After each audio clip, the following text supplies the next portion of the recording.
আজ ক্লাস 8 এর সায়েন্সের একটি চ্যাপ্টার নিয়ে চলে এসেছি। এটা ফিজিক্যাল সায়েন্সের একটা চ্যাপ্টার। চ্যাপ্টারের নাম হচ্ছে তাপ বা হিট। এই যে এটা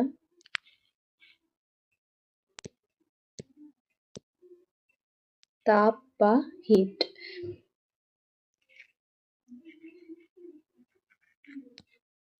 ঠিক আছে, তো এইটাই আজকে আমি পড়াবো তোমাদের। এই চ্যাপ্টারের কিছু টপিক আজকে ক্লাসে আমি কমপ্লিট করব, তো তোমরা ক্লাসটা দেখতে থাকো।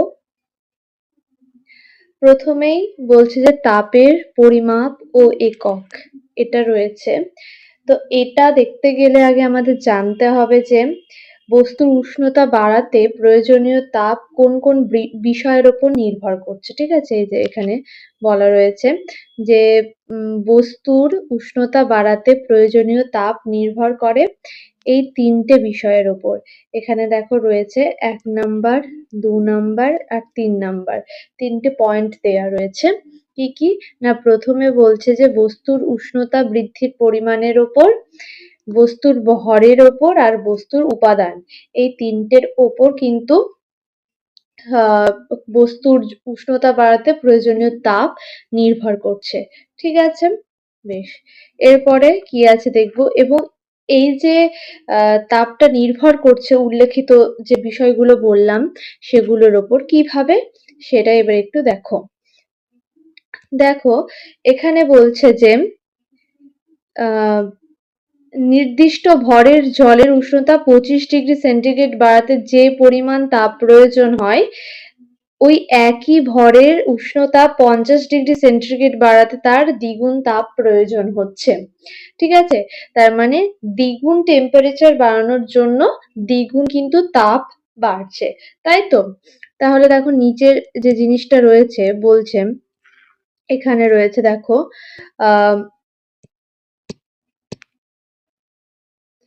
এই যে এখানে বলছে 1 কাপ জলের 1 ডিগ্রি সেন্টিগ্রেড উষ্ণতা বাড়াতে যতটা তাপ লাগবে, 2 ডিগ্রি সেন্টিগ্রেড উষ্ণতা বাড়াতে দ্বিগুণ লাগবে, আর 3 ডিগ্রি বাড়াতে তাহলে কি লাগবে, কত গুণ লাগবে, তার 3 গুণ লাগবে, তাই তো? তাহলে আমরা ইন জেনারেল এরকম বলতে পারি, একদম নিচের লাইনে নিচে যে প্যারাটুকু রয়েছে এইটুকু তোমরা ফলো করো, এই যে এইটুকু, হ্যাঁ, তোমরা খুব ভালো করে দেখবে এটা।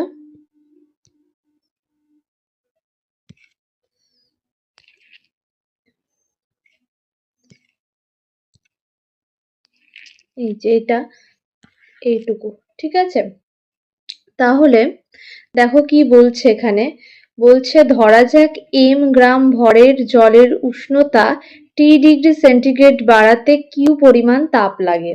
বেশ, তাহলে 2m গ্রাম ভরের জলের t ডিগ্রি সেন্টিগ্রেড উষ্ণতা বাড়াতে 2q তাপ লাগবে। তার মানে ভর দ্বিগুণ যখন হয়ে যাচ্ছে তখন কি হচ্ছে, তার যে তাপের পরিমাণটা সেটাও দ্বিগুণ হয়ে যাচ্ছে, তাই না? তাহলে 2m ভরের জলের 2 ডিগ্রি সেন্টিগ্রেড উষ্ণতা বাড়াতে তাপ কত প্রয়োজন হচ্ছে? দেখো তাহলে ভরটা কত হয়ে যাচ্ছে, 2m, আগে m ছিল, এটা 2m হয়ে যাচ্ছে, আর উষ্ণতা 2 ডিগ্রি সেন্টিগ্রেড বাড়ছে, মানে আগে t ডিগ্রি সেন্টিগ্রেড ছিল, এখন 2 ডিগ্রি সেন্টিগ্রেড বাড়ছে। তাহলে এখন কত তাপ লাগবে, তার মানে এই 2 গ্রাম যেটা ছিল, 2m যেটা ছিল ভর, আর হচ্ছে 2 ডিগ্রি উষ্ণতা, এই দুটো কি হয়ে যাবে, গুণ হয়ে যাবে, এবং পাচ্ছি আমরা 4q। এই কিউ যেটা, এটা হচ্ছে তাপ, এটা কিন্তু উৎপন্ন করছে। তাহলে আমি আবার এই বিষয়টা বুঝিয়ে দিই, যে বলছে এম গ্রাম ভরের, এই যে একদম ফার্স্ট লাইন যেটা রয়েছে, বলছে এম গ্রাম ভরের জলের উষ্ণতা টি ডিগ্রি সেন্টিগ্রেড বাড়াতে, ঠিক আছে, টি ডিগ্রি সেন্টিগ্রেড বাড়াতে লাগছে কিউ পরিমাণ তাপ। বোঝা গেল? তাহলে 2m গ্রাম, মানে এই সেকেন্ড লাইনটা বলছে 2m গ্রাম ভরের, 2m গ্রাম ভরের জলের টি ডিগ্রি, মানে 2m গ্রাম ভরের জলের টি ডিগ্রি সেন্টিগ্রেড উষ্ণতা বাড়াতে 2q পরিমাণ তাপ লাগবে। কেন না, ভর 2m, সেখান থেকে 2 পাচ্ছি, আর কত টি ডিগ্রি সেন্টিগ্রেড, মানে এখানে টেম্পারেচার টি ডিগ্রি সেন্টিগ্রেডের জন্য এখানে 2 এক্ষে 2 হয়ে যাচ্ছে, তাহলে তাপ লাগছে কিন্তু 2 কিউ পরিমাণ। আর থার্ড লাইন এবং বা লাস্ট লাইন যেটা, সেটাই দেখো কি বলছে, 2 এম গ্রাম ভরের উষ্ণতা, মানে জলের 2 ডিগ্রি সেন্টিগ্রেড উষ্ণতা বাড়াতে। মানে ওখানে যে ফার্স্টে 2 গ্রাম যে ভর ছিল আর উষ্ণতা যে 2 ডিগ্রি ছিল, এ দুটোর মধ্যে গুণফল হয়ে যাচ্ছে। তার মানে আমরা বলতে পারি যে কিউটা কি করে পাচ্ছি, ভর ইন্টু তাদের উষ্ণতার গুণফল করে পাওয়া যাচ্ছে, তাই তো? বেশ, এরপর আমরা নেক্সট পেজে যাব।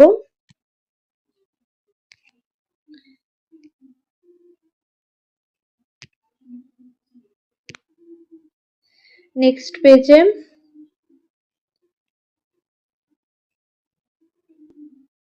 দেখো,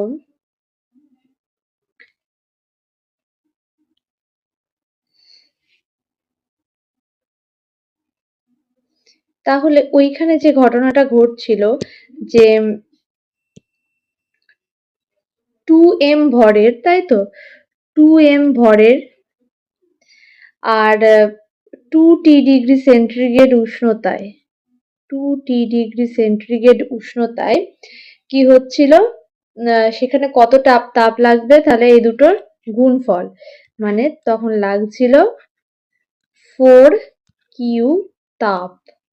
তো সেইটাই, এই হিসাবটা কিভাবে লেখা যায় দেখো, এখানে বলা রয়েছে, এটা একটু খেয়াল করো তোমরা। এই যে এখানে বলছে তাপ গ্রহণ বা বর্জনের পরিমাণ বাই ভর ইন্টু উষ্ণতা বৃদ্ধি বা হ্রাস। তাহলে তাপ গ্রহণ বা বর্জন কতটা হয়েছে, এই 4 কিউ পরিমাণ, তাই 4 কিউটা এখানে লিখে দেওয়া হয়েছে। হ্যাঁ, আর নিচে হচ্ছে এর ভর কত ছিল, 2 এম, আর কত উষ্ণতায়, 2 ডিগ্রি সেন্টিগ্রেড, তাই 2T হয়েছে। বোঝা গেল? এবার দেখো এখানে একটা জিনিস ঘটেছে, এই যে ওপরে 4 ছিল আর নিচেও এই যে 2 আর এই 2, এটা গুণ হয়ে কিন্তু 4ই হয়ে যাবে, তাই 4 4 কেটে গেল, তাহলে বাদ বাকি কি পড়ে থাকলো না, কিউ বাই এমটি, তাই তো, এটা পড়ে থাকলো। বেশ, এটা গেল ওই আগের কেসটার ক্ষেত্রে, মানে যেখানে ভর হচ্ছে কোনো বস্তুর ভর 2 এম আর উষ্ণতা হচ্ছে 2 ডিগ্রি সেন্টিগ্রেড। ঠিক আছে, বেশ।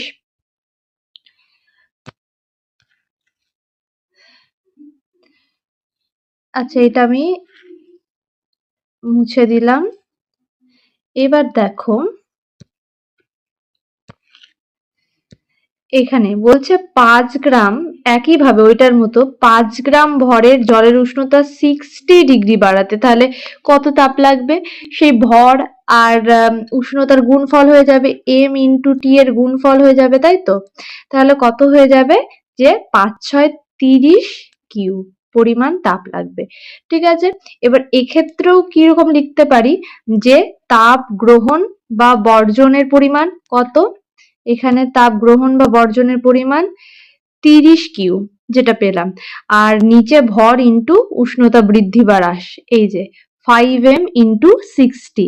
তাহলে এখানেও দেখো সেম ভাবে কি হচ্ছে, ওপরে রয়েছে 30 কিউ, নিচে এই 5 6 30 হয়ে যাচ্ছে, আর এম আর টিটা পড়ে থাকছে, তাহলে 30 30 কেটে গেলে ওপরে কি পড়ে থাকছে, এইটা কিউ বাই এমটি।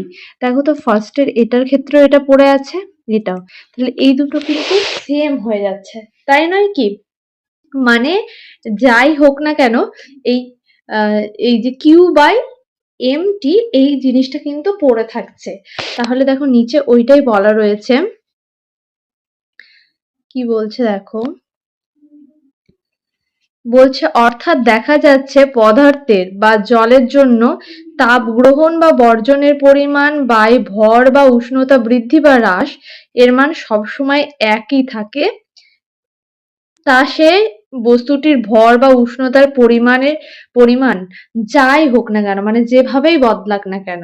প্রথম ক্ষেত্রে কি ছিল না, ভর ছিল 2m, উষ্ণতা ছিল 2t ডিগ্রি সেন্টিগ্রেড, পরে কিন্তু কি হয়ে গেল, পরে দেখো এইটা হয়ে গেল যে 5 গ্রাম 5m, এই যে 5m ভরের জল, ঠিক আছে, এবং উষ্ণতা কত 60 ডিগ্রি সেন্টিগ্রেড, সেখানেও কিন্তু আমরা এই এটাই পেলাম Q/mt। আর ওই ফার্স্টে যেখানে ছিল ভর হচ্ছে 2m আর উষ্ণতা ছিল 2t ডিগ্রি সেন্টিগ্রেড, সেখানেও Q/mt পেলাম। তার মানে বিষয়টা হচ্ছে ভর বা উষ্ণতা যে যেমনই বদলাক না কেন, এই তাপ গ্রহণ বা বর্জনের পরিমাণ বা ভর ইন্টু উষ্ণতা বৃদ্ধি বা হ্রাস, এটা কিন্তু একই থাকবে। কার ক্ষেত্রে? না যখন একই পদার্থ নেওয়া হচ্ছে, এখানে আমরা দুটোর ক্ষেত্রে জল নিয়েছি, তো সেই জন্য কিন্তু একই থাকছে। বোঝা গেল? বেশ, এরপরে কি বলছে দেখি। বলছে ধরা যাক জলের ক্ষেত্রে এর মান হলো কে। হ্যাঁ, কিন্তু কিছু পদার্থ আলাদা হলে কে এর মান আলাদাও হতে পারে। ঠিক আছে, এবার দেখো এই কে এর মান নির্ণয় করতে মানে করতে গেলে আমাদের কি প্রয়োজন, এই কিউ এর মান জানার প্রয়োজন। কিন্তু কিউ বা তাপ মাপার একক তো এখনো আমরা জানি না, তো সেইটা আগে আমাদের জানতে হবে, তাই তো। মানে কিউ এর একক কি বা তাপের একক কি? তাপের একক তোমরা জেনে রাখবে ক্যালোরি। এই ক্যালোরি কাকে বলবো? এই দেখো যে 1 গ্রাম বিশুদ্ধ জলের উষ্ণতা 1 ডিগ্রি সেন্টিগ্রেড বাড়াতে, 1 গ্রাম বিশুদ্ধ জলের উষ্ণতা 1 ডিগ্রি সেন্টিগ্রেড বাড়াতে যে পরিমাণ তাপ লাগে তাকে ক্যালোরি। ঠিক আছে, বেশ, এরপরে নেক্সট দেখো, তার মানে কে, ওই যে যেটা আমরা পেলাম কে সমান, আমরা দেখছিলাম এইটা, দেখো তোমাদের দেখিয়ে দিই, এই যে এটা লিখছিলাম, এই যে এইটা আমরা কে সমান বলতে পারি। কেন বলতে পারি? দেখো এখানে আমরা কে ধরে নিয়েছি, তাই তো। কে ধরে নিয়েছি, তাপ গ্রহণ, কে সমান তাপ গ্রহণ বা বর্জনের পরিমাণ বাই ভর ইন্টু উষ্ণতা বৃদ্ধি বা হ্রাস, এটা জেনে নিয়েছি। এবার দেখো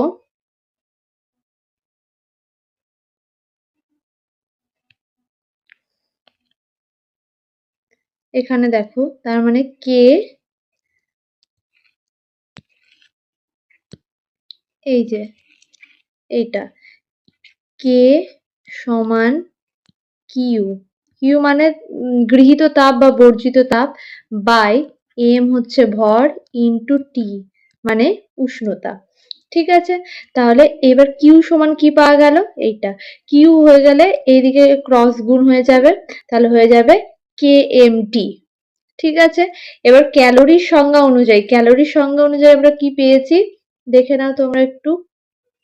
এই যে এটা, এই যে এটা বলছে 1 গ্রাম বিশুদ্ধ জলের উষ্ণতা 1 ডিগ্রি সেন্টিগ্রেড বাড়াতে যে তাপ লাগে তাকে তাকেই আমরা হচ্ছে ক্যালোরি বলবো। ঠিক আছে, 1 গ্রাম বিশুদ্ধ জলের উষ্ণতা 1 ডিগ্রি বাড়াতে যে পরিমাণ তাপ লাগে তাকেই আমরা ক্যালোরি বলবো। ঠিক আছে, এইবার এখানে দেখো যে কে, তার মানে আমি কি লিখবো, যে ক্যালোরির সংজ্ঞা অনুযায়ী ভর যদি 1 গ্রাম হয়, উষ্ণতা যদি 1 ডিগ্রি সেন্টিগ্রেড বৃদ্ধি পায়, তাহলে জলের ক্ষেত্রে কিউ কত হয়ে যাচ্ছে, কিউ হয়ে যাচ্ছে 1 ক্যালোরি। বোঝা গেল, কিউ 1 ক্যালোরি হয়ে যাচ্ছে, তাহলে কি এর মান যদি সবগুলোই 1 বসে যায়, সরি এটা দেখো, তাহলে কে এর মান, কিউ এর মান হচ্ছে 1, এম এর মান 1, টি এর মান 1, কিউ এর মান কি 1 ক্যালোরি, এম এর মান 1 গ্রাম, আর টি এর মান 1 ডিগ্রি সেন্টিগ্রেড, তাহলে কত পাচ্ছি 1 ক্যালোরি পার গ্রাম ডিগ্রি সেন্টিগ্রেড। এই যে এইটা, এইটা হলো, তাহলে এইটা কিসের একক, এইটা হচ্ছে এই যে কে যেটা পেলাম বা আপেক্ষিক তাপ, এর কিন্তু একক, যেটা আমরা পরে গিয়ে আরো ভালো করে জানবো। তো নেক্সট পেজে আমি চলে যাই।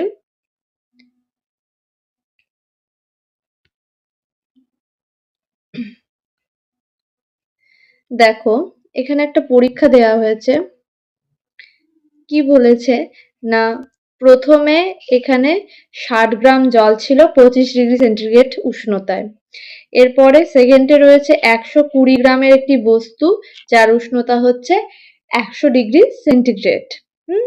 এরপরে দেখো এই জলের মধ্যে এই বস্তুটাকে দিয়ে দেওয়া হয়েছে, তখন কি হয়ে যাচ্ছে 120 গ্রাম ভরের বস্তু হয়ে যাচ্ছে আর উষ্ণতা হয়ে যাচ্ছে 50 ডিগ্রি সেন্টিগ্রেড। তাহলে উষ্ণতার কি পরিবর্তন যদি আমরা দেখতে চাই হয়েছে, এখানে এর ছিল 100 ডিগ্রি সেন্টিগ্রেড, এখানে তার মানে উষ্ণতা কমে গিয়েছে, মানে তাপ বর্জন করে গিয়েছে, তাই তো? আর এখানে এর ছিল 25 ডিগ্রি সেন্টিগ্রেড, এখানে 100 ডিগ্রিতে বেড়ে 50 ডিগ্রি হয়েছে, তার মানে সে তাপ গ্রহণ করেছে, তাই তো? এবার এটা দেখো তোমরা লেখাটা একটু পড়ো যে কি বলছে। বলছে 25 ডিগ্রি সেন্টিগ্রেড উষ্ণতায় 60 গ্রাম জল নেওয়া হলো, 100 ডিগ্রি সেন্টিগ্রেড উষ্ণতায় 120 গ্রাম ভরের একটি বস্তুকে ওই জলে ফেলে দেওয়া হলো। ঠিক আছে, এবার কি পরিবর্তন হচ্ছে, জল ও বস্তুর উভয়ের উষ্ণতা কিছুক্ষণ পর সমান হয়ে যাবে, ধরা যাক উষ্ণতা হলো 50 ডিগ্রি। এই যে এই লাস্টের ক্ষেত্রে এখানটায় 50 ডিগ্রি ধরে নেওয়া হলো, তাহলে জলের উষ্ণতা কি হচ্ছে 50 থেকে 25 ডিগ্রি, মানে ফার্স্টে তো 25 ডিগ্রি ছিল সেন্টিগ্রেড উষ্ণতা জলের, তো সেটা বাদ দিয়ে দিলে 25 ডিগ্রি সেন্টিগ্রেড উষ্ণতা কিন্তু বেড়ে যাচ্ছে, তার মানে জল কিছুটা তাপ গ্রহণ করছে, তাই না? আর বস্তুর উষ্ণতা কিন্তু 50 ডিগ্রি কমে যাচ্ছে, আগে বস্তুর উষ্ণতা 100 ডিগ্রি ছিল, এখন হয়ে যাচ্ছে 50 ডিগ্রি, তাই কি হচ্ছে 50 ডিগ্রি উষ্ণতা কমবে, তাই বস্তুটা কিছুটা পরিমাণ তাপ হারিয়ে ফেলবে, তাই তো? তাহলে বস্তু যতটা তাপ বর্জন করলো, জল ঠিক ততটা কিন্তু তাপ গ্রহণ করলো, তাই নয় কি? বলছে বস্তু যতটা যতটা তাপ বর্জন করে দিল, জল ঠিক ততটা তাপ গ্রহণ করলো। ঠিক আছে, এবার আমরা কি জানি, আমরা এইটা একটু আগেই দেখলাম যে Q equals to M K T, তাই তো? Q equals to M K T, এটা আমরা জেনে আসলাম। এবার যে জল যে পরিমাণ তাপ গ্রহণ করবে সেটা কি হলো, Q equals to M K T তে মান বসিয়ে দিই, এম এর মান হচ্ছে 60 গ্রাম ছিল ভর জলের, এবং এক কি, এক হচ্ছে আমরা কে এর মান পেলাম জলের, তাই তো? কে টা কি, আপেক্ষিক তাপ, এটা আমরা জানবো, এখনো কিন্তু জানিনি ঠিকঠাক ভাবে। তো এই কে এর মান আমরা ওই আগের পেজে এই যে এখানে আহ এই যে এখানটায় দেখো, এই যে এখানটাই বলে দিলাম যে কে এর মান হচ্ছে 1 ক্যালোরি/গ্রাম ডিগ্রি সেন্টিগ্রেড, তাই তো? এবার খেয়াল করো তোমরা, এবার দেখো তাহলে কি হলো, 1 বসিয়ে দিলাম ইনটু এখানে কি হয়েছে যে তাপ ও মানে এখানে জলের ক্ষেত্রে দেখো কি হয়েছে 50 - 25, তাই তো? 50 ডিগ্রি পরে টেম্পারেচার হয়েছে, আর জলের নিজের টেম্পারেচার কত ছিল 25 ডিগ্রি সেন্টিগ্রেড, তার মানে তাপ গ্রহণ করেছে, এটা ক্যালকুলেশন করলে পাওয়া যাচ্ছে 1500 ক্যালোরি।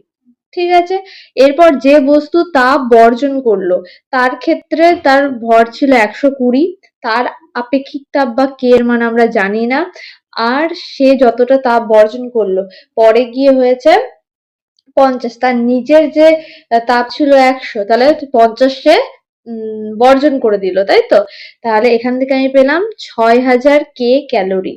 এবার কে এর মান এই অজানা, নিশ্চয় বস্তুটা অজানা, আমরা জলের ক্ষেত্রে জানি শুধুমাত্র কে এর মান, আর অন্য কিছুর ক্ষেত্রে জানি না, তাহলে কে এর মান বার করার জন্য আমরা এই একে আর একে সমান করে দেব, তাহলে দেখো 6000 কে ইকুয়ালস টু 1500, এটা করলে কি হচ্ছে, এখান থেকে কে এর মান পাওয়া যাচ্ছে 0.25, 0.25, এই কে এর মান হলো 0.25 মান পাওয়া যাচ্ছে যখন জলের ক্ষেত্রে কে ইকুয়ালস টু 1 ধরা হয়।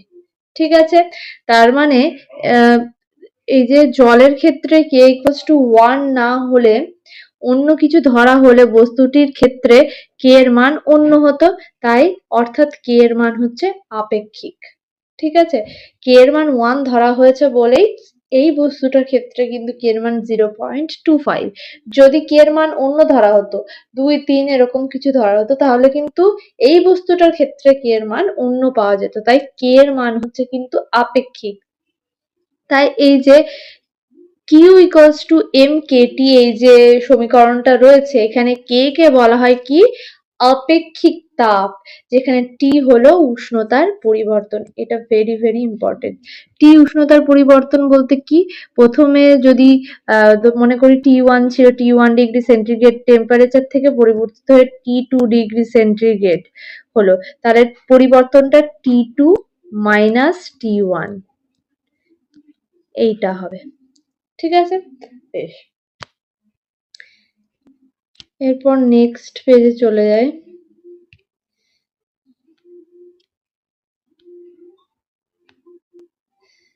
দেখো এখানে আরো আপেক্ষিক তাপ সম্পর্কে বলেছে কিছু পয়েন্ট।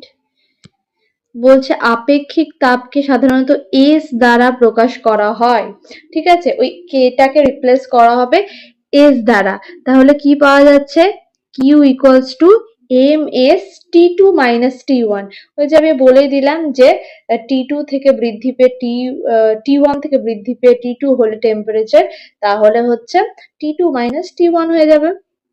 আপেক্ষিক তাপের সংজ্ঞাটা যদি বলতে বলে কি হবে, কোনো পদার্থের একক ভরের উষ্ণতা 1 ডিগ্রি সেন্টিগ্রেড বৃদ্ধি করতে প্রয়োজনীয় তাপকে বলা হচ্ছে আপেক্ষিক তাপ। তাহলে Q ইকুয়ালস টু mst, টি মানে কি এখানে T2 মাইনাস T1 মানে উষ্ণতার পরিবর্তন। বোঝা গেল, T1 হচ্ছে প্রাথমিক উষ্ণতা, T2 হচ্ছে অন্তিম উষ্ণতা। এইটার সাহায্যে কিন্তু আমরা ইজিলি এবার কোনো কিছু মানে তাপ যেটা, সে তাপ কোনো পদার্থের কতটা তাপ গ্রহণ করছে বা বর্জন করছে সেটা ক্যালকুলেশন যেমন করতে পারবো যদি আমরা আপেক্ষিক তাপ জেনে থাকি। ঠিক আছে, তাহলে আমরা কোনো পদার্থ কতটা তাপ গ্রহণ বা বর্জন করছে সেটা কিন্তু ইজিলি জানতে পারবো। এবার নেক্সট পয়েন্টে দেখো, এখানে একটা চার্ট রয়েছে। এই চার্টের ক্ষেত্রে যেমন অ্যালুমিনিয়াম, এই অ্যালুমিনিয়ামের ক্ষেত্রে কি বলছে দেখো, ভর বলেছে 400 গ্রাম, আপেক্ষিক তাপ বলে দিয়েছে 0.21। তাহলে উষ্ণতা বৃদ্ধি বা হ্রাস এখানে বলছে প্রথমে 70 মানে 30 থেকে 70 এ গেছে, মানে 70 মানে কি হবে 70 মাইনাস 30 হয়ে যাচ্ছে 40। এবার এখানে Q equals to M S T যেটা রয়েছে, এটাই মানটা বসিয়ে দিলেই আমার উত্তর চলে আসবে। কিউ এর এম এর মান হচ্ছে 400, তারপরে এস এর মান হচ্ছে 0.21 আর টি এর মান হচ্ছে 40, বসিয়ে ক্যালকুলেশন করলে কিন্তু চলে আসবে। ঠিক সেম ভাবে এই তামা, সীসা, রূপা এগুলো তোমরা কিন্তু ক্যালকুলেশন করতে পারবে। বেশ, এবং এই যতটুকু পড়ালাম এর মধ্যে থেকে কিন্তু এই আপেক্ষিক তাপ টপিকটা কিন্তু খুবই ইম্পর্টেন্ট। আপেক্ষিক তাপ কি, হ্যাঁ আপেক্ষিক তাপকে এর গাণিতিক রূপটা কি, হ্যাঁ জলের ক্ষেত্রে আপেক্ষিক তাপ কত, কিভাবে আমরা কোনো জলের আপেক্ষিক তাপ যদি জানি কিভাবে অন্যান্য বস্তুর আপেক্ষিক তাপ নির্ণয় করতে পারবো। তো এটা যদি দেয় তখন এই যে 3 নাম্বার পেজে আমি যেটা করালাম, এই যে এই যে এই টোটালটা, এইটা কিন্তু তোমাদের বলতে হবে। ঠিক আছে, বেশ।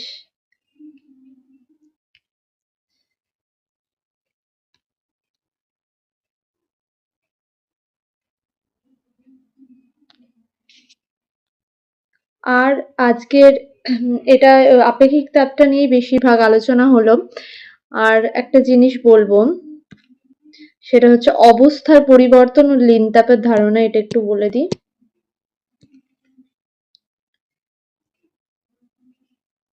বলছে অবস্থার পরিবর্তন তাপ প্রয়োগ বা নিষ্কাশনের ফলে পদার্থের এক অবস্থা থেকে অন্য অবস্থায় রূপান্তরিত হওয়াকে বলছে অবস্থার পরিবর্তন বলে। মানে তাপ প্রয়োগ করে বা নিষ্কাশন করে তাপ দিয়ে বা তাপ বের করে নিয়ে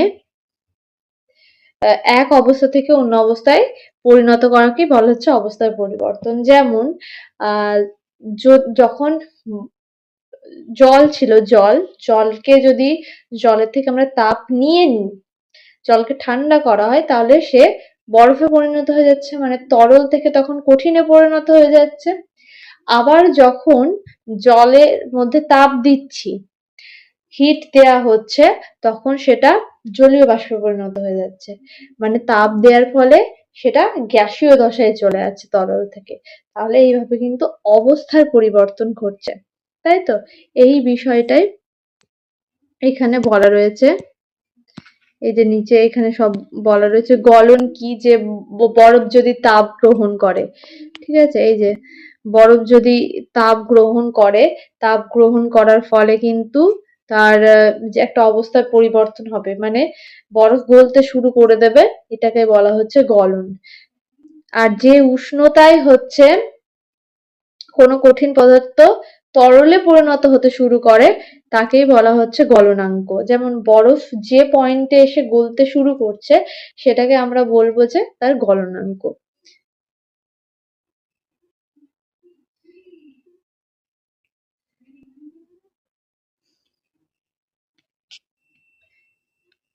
আচ্ছা, আর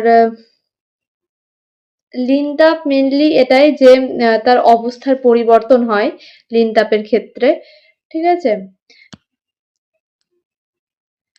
এখানে একটা চার্ট রয়েছে, এই যে চার্টটা খুব ভালোভাবে তোমরা দেখে নেবে, খুবই ইম্পর্টেন্ট এক্সামের জন্য, মানে দিয়ে দিতে পারে। এই যে পারদ, প্রথমে রয়েছে পারদ, পারদের ক্ষেত্রে গলনাঙ্ক কত, -39.5 ডিগ্রি সেন্টিগ্রেড, আর হিমাঙ্কও তাই, -39.5 ডিগ্রি সেন্টিগ্রেড, ঠিক আছে।